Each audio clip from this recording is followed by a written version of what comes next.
साथियों नमस्कार। उम्मीद करते हैं आप सब बहुत बढ़िया होंगे और आप सभी के जनरल स्टडीज एवं करंट अफेयर की तैयारी एकदम मस्त चल रही होगी। तो भैया सुबह में 7 बजे हम आपके लिए इंपॉर्टेंट करंट अफेयर के क्वेश्चंस लेकर आते हैं जो आपकी किसी भी प्रकार अभी आपके वैकेंसी आने वाली है यूपी टीजीटी पीजीटी, ठीक है, सुपर टेट, आरओ किसी भी प्रकार के गवर्नमेंट सर्विस की अगर आप तैयारी कर रहे हैं तो ये क्लासेस आपके लिए बेहद इंपॉर्टेंट है। अगर आप चाहते हैं कि इनकी पीडीएफ मिल जाए तो अपना ऐप है, ठीक है, लिंक उसका डिस्क्रिप्शन में है, जाकर के आप डाउनलोड करें। ऐप पर सारा कुछ आपको व्यवस्थित तरीके से पीडीएफ, टेस्ट, क्लासेस सब कुछ मिल जाएगी। कल के डेट में टेस्ट हुआ, आप उसमें भी पार्टिसिपेट कर सकते हैं। आइए भैया शुरू करते हैं और यहाँ पर लेते हैं पहला क्वेश्चन। जी हाँ, 2025 के ब्रिक्स शिखर सम्मेलन की अध्यक्षता जो है ब्रिक्स के किस सदस्य नेता ने की है? ध्यान समझना मेरे भाई।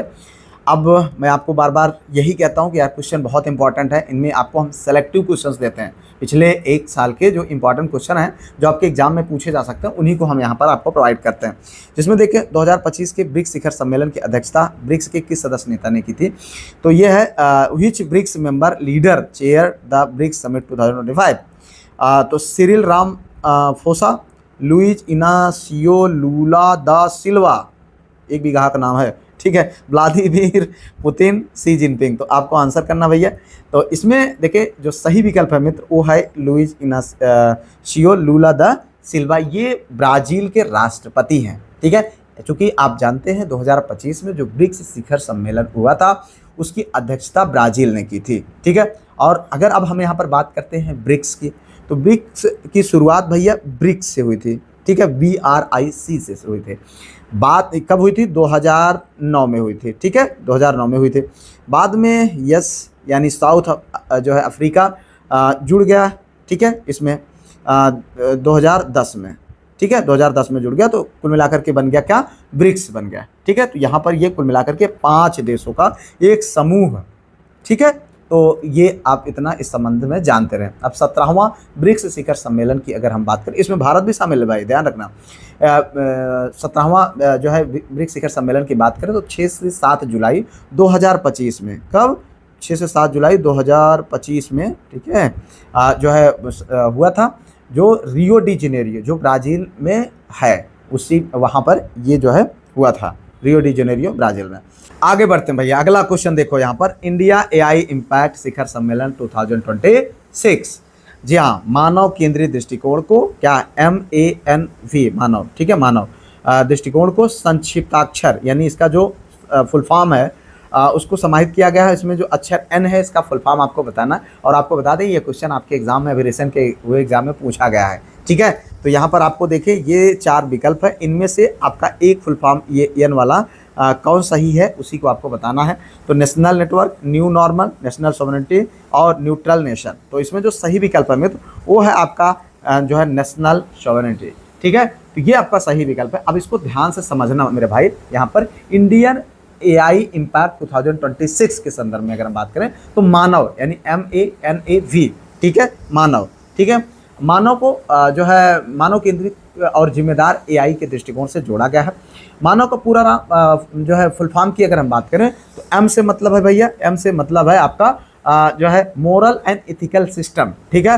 और उसके बाद A से मतलब है आपका भैया अकाउंटेबल गवर्नेंस, ठीक है। उसके बाद N से मतलब है भैया नेशनल सॉवरेनिटी, ठीक है। उसके बाद A से मतलब है accessible and inclusive, and V जो है V से मतलब है क्या? Valid and legitimate. ये इस कुल मिलाकर के इसका फुल फॉर्म हो जाता है।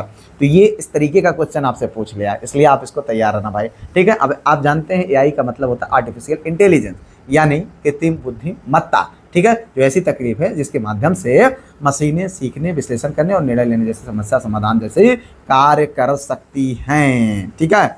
चलो भाई देखो यहाँ पर उत्तर प्रदेश में 2025 में कौन सा पक्षी अभ्यारण्य पर्यावरण संवेदनशील क्षेत्र घोषित किया गया?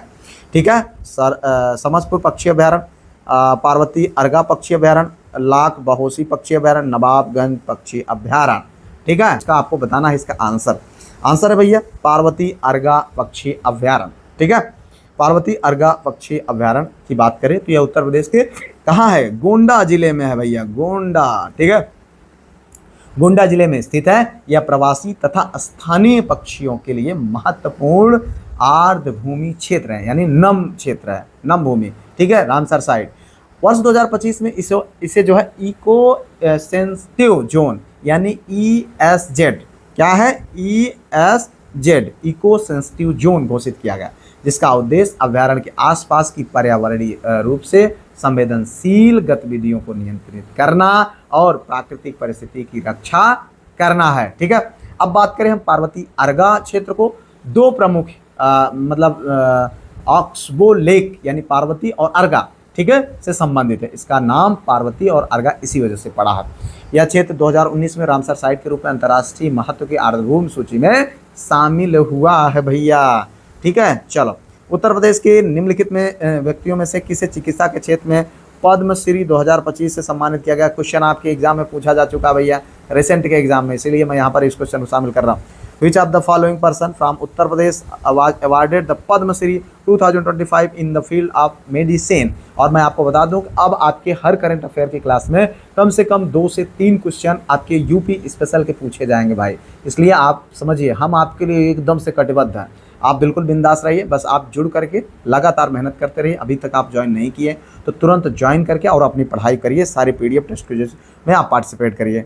Doctor D Nageshwar Reddy, professor MT Vasudevan, उमाशु सुजुकी और श्रीमती सोनिया नित्यानंद। तो भैया ये आपके लिए इम्पॉर्टेंट है, आपको बताना है क्या होगा इसका सही विकल्प। सही विकल्प है श्रीमती सोनिया नित्यानंद। जी हाँ, इन्होंने वर्ष 2025 में चिकित्सा के क्षेत्र में पद्मश्री जो है से इनको सम्मानित किया गया है। ये जो है किंग जॉर्ज मेडिकल यूनिवर्सिटी यानी KGMU, ठीक है, KGMU लखनऊ से जुड़ी हुई चिकित्साविद मतलब चिकित्सक एवं शिक्षाविद हैं और KGMU की कुलपति के रूप में कार्यरत हैं अभी। ठीक है, KGMU की आधिकारिक जानकारी में उन्हें पद्मश्री अवार्ड 2025 के रूप में दर्ज किया गया है। ठीक है, और उनका प्रमुख कार्य जो है हेमेटोलॉजी यानी रक्त विज्ञान और स्टेम सेल ट्रांसप्लांटेशन से संबंधित है। ठीक है, अब अगर हम बात करें यहाँ पर KGMU जो कि लखनऊ में है, उत्तर प्रदेश की राजधानी में है, और इसकी स्थापना की बात करें तो कब हुआ था? 1905 में। ठीक है, चलो भाई, 22वां आसियान भारत शिखर सम्मेलन कहाँ आयोजित है? वेयर वाज द 22nd जो है ASEAN India summit held? Jakarta, Kuala Lumpur Malaysia, Bangkok, Singapore. ठीक है, चलो अब यहाँ पर आप देखें, इसका आपको सही आंसर करना है मेरे भाई। सही विकल्प है कुलालमपुर, जो कि कहाँ पर है? मलेशिया में। कहाँ है? मलेशिया, कुलालमपुर। ठीक है, अगर हम बात करें 22वां आसियान इंडिया समिट 2026 जो कि अक्टूबर 2025 को कुलालमपुर मलेशिया में आयोजित किया गया जो है। अगर हम बात करें एशियन, ठीक है, ये आपका एशियन इंडिया, ठीक है, एशियन के फुल फॉर्म का तो इसका होगा association of south east Asian nation. ठीक है, मतलब जो है दक्षिण जो एशियन है उन कंट्रियों का समूह, और इसकी स्थापना कब हुई? 1967 में। ठीक है, 1967 में हुई, और एशियन का मुख्यालय कहाँ है? जकार्ता में, जो कहाँ पर है? इंडोनेशिया में है। ठीक है, चलो भैया आगे बढ़ते हैं यहाँ पर अगला क्वेश्चन। ठीक है, स्वप्निल कुसाले ने पेरिस ओलंपिक में भारत के किस खेल में कांस्य पदक जीता है? कुश्ती, शूटिंग, बैडमिंटन, भारोत्तोलन। भाई आंसर करो, यहाँ पर सही विकल्प है शूटिंग। जी हाँ, शूटिंग। अगर हम बात करें भारतीय निशानेबाज स्वप्निल कुसाले ने जो है पेरिस ओलंपिक 2024 में शूटिंग की पुरुषों की 50 मीटर राइफल 3 पोजीशन स्पर्धा में कांस्य पदक जीता है। ठीक है, 50 मीटर राइफल 3 पोजीशन में तीन खिलाड़ी अलग अलग अवस्थाओं में निशाना लगाते हैं। ठीक है, मतलब एक तो पहले बात तो घुटने के बल, ठीक है, और उसके बाद दूसरा है लेट कर, तीसरा है खड़े होकर के पोजीशन जो है ये क्या करते हैं? निशाना लगाते हैं। और स्वप्निल कुसाले इस प्रतिस्पर्धा में ओलंपिक पदक जीतने वाले पहले भारतीय बन गए। तो बहुत इंपॉर्टेंट है, ध्यान रखना, ये क्वेश्चन आपके एग्जाम में पूछा गया अभी रिसेंट के एग्जाम में। ठीक है, चलो पेरिस ओलंपिक 2024 में भारत ने शूटिंग में 3 पदक जीते हैं भैया, 3 पदक। ठीक है, चलो भाई आगे देखते हैं। यहाँ पर दलाई लामा 68वें ग्रैमी पुरस्कार में किस श्रेणी में जीते हैं? ठीक है, सर्वश्रेष्ठ ग्लोबल म्यूजिक एल्बम, सर्वश्रेष्ठ न्यू एज एल्बम, सर्वश्रेष्ठ ऑडियो बुक नरेशन और स्टोरी टेलिंग रिकॉर्डिंग, सर्वश्रेष्ठ स्पोकन वर्ड एल्बम। ठीक है, आप बताइए, यहाँ पर आपको सही विकल्प बताना मेरे भाई। सही विकल्प है आपका सी आंसर। ठीक है, सर्वश्रेष्ठ ऑडियो बुक, नरेशन और स्टोरी टेलिंग। ठीक है, ये अगर हम बात करें तो दलाई लामा ने 68वें ग्रैमी अवार्ड 2026, ठीक है, ग्रैमी पुरस्कार ये जो है उन्होंने जीता है। और किसके लिए जीता है? ये इन सारे, ठीक है, best audio book, narration and story telling recording में। ठीक है, अगर हम बात करें इनका जो है विजेता कार्य की, तो meditations the reflections of his holiness the Dalai Lama इनका जो है विजेता वाला कार्य था। ठीक है, जिसको रिकॉग्नाइज करके इनको विनर बनाया गया। आगे बढ़ते भाई, अगला क्वेश्चन यहाँ पर देखो, अंतर्राष्ट्रीय गरीबी उन्मूलन दिवस प्रत्येक वर्ष किस तिथि को मनाया जाता है? On which date is the international day of the eradication of poverty observe every day?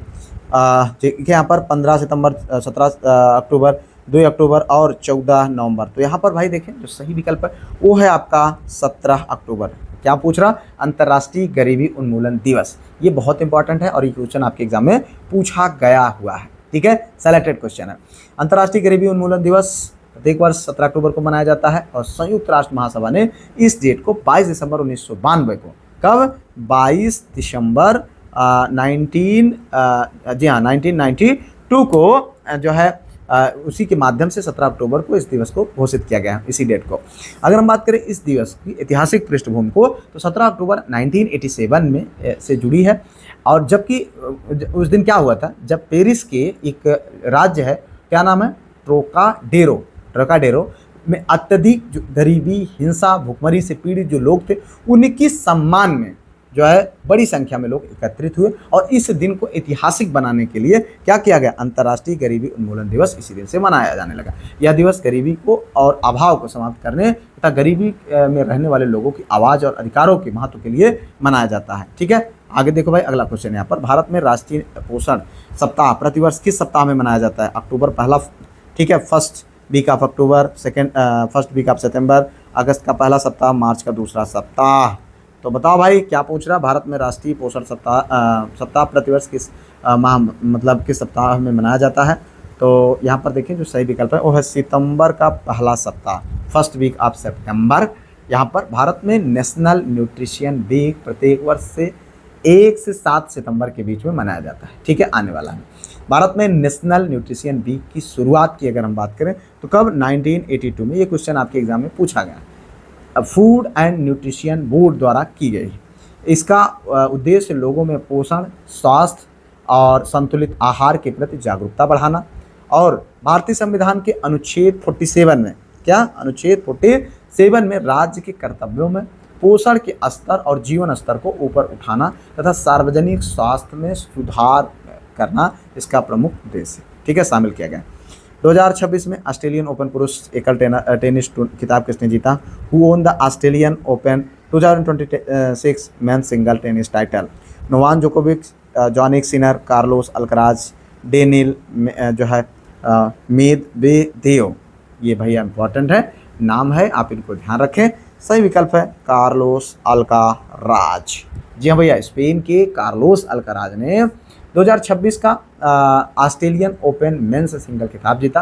2026 में के फाइनल में अल्कराज ने नोवाक जोकोविच को जो है हराया और यह अल्कराज का पहला ऑस्ट्रेलियन पुरुष ओपन जो है एकल खिताब है। Australian open 4 grand slam tennis प्रतियोगिताओं में से एक है और अन्य 3 ग्रैंड स्लैम की बात करें तो फ्रेंच ओपन है, विंबलडन है और यूएस ओपन है। ठीक है, ऑस्ट्रेलियन ओपन का आयोजन की अगर हम बात करें तो ये कहाँ होता है? Melbourne, Australia. बहुत इंपॉर्टेंट क्वेश्चन है, आपसे पूछा जा सकता है। तो इस तरीके से हम लोगों ने यहाँ पर इंपॉर्टेंट क्वेश्चन को देखा जो आपके एग्जाम में दृष्टिकोण से बेहद इंपॉर्टेंट है। ठीक है, उम्मीद करते हैं अभी तक आपने वीडियो को लाइक, चैनल को सब्सक्राइब हाइप तो किया ही होगा, साथ में ऐप को डाउनलोड करके इनकी पीडीएफ को प्राप्त कर रहे होंगे। मिलते हैं फिलहाल किसी और वीडियो में किसी और टॉपिक पर, तब तक के लिए जय Hind, Vande Mataram, best of luck.